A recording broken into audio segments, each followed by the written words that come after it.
pyramids have fascinated people for thousands of years. How were these massive stone monuments built, and why? The most famous of them are the three at Giza, near Cairo. But there are more than 80 other pyramids in Egypt, another 100 in Sudan, and more in Central America. Each Egyptian pyramid is a tomb, built by a pharaoh, king, as the final resting place for his body.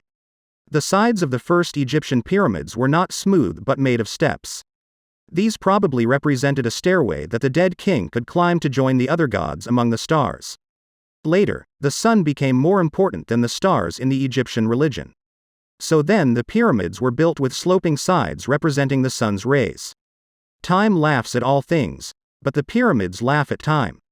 This old Arab proverb pays respect to the great pyramids of Giza, which have stood by the river Nile for more than 4,500 years.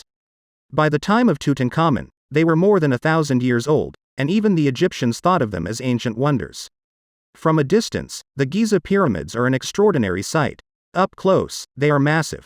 The largest of the three, the Great Pyramid of King Khufu, was built around 2550 BC, and until the Eiffel Tower was finished in 1887, it was the tallest structure ever built. It was originally 147 meters high, with each side of the base measuring 230 meters. It is made of about 2,300,000 blocks of solid limestone. Each one weighs about 2.5 tons. The most extraordinary thing is that the four sides of the base almost exactly follow true north, south, east and west. The difference between the longest and the shortest side is only 20 centimeters. The shape of the pyramids has been imitated around the world, particularly in religious buildings. These usually have some kind of point or spire because of traditional beliefs in a heavenly region which lies above the earth. So, what wonders are hidden inside the pyramids? Since the earliest times, people have believed there were fortunes buried with the dead pharaohs. To stop robbers, the pyramid builders hid the entrances and sealed the internal passages with huge stones. Despite all these efforts, thieves had got into every known pyramid by 1000 BC. In fact, the only complete king's burial ever found belonged to Tutankhamun. He was lying in a tomb in 3 stunning coffins, one made of solid gold, surrounded by incredible riches. Although his tomb was not an actual pyramid, it gives us a good idea of what might have been in the pyramids themselves. The presence of these treasures indicates that the Egyptians saw their pharaoh as a living god. He led the army in battle, judged criminals, and had complete financial control.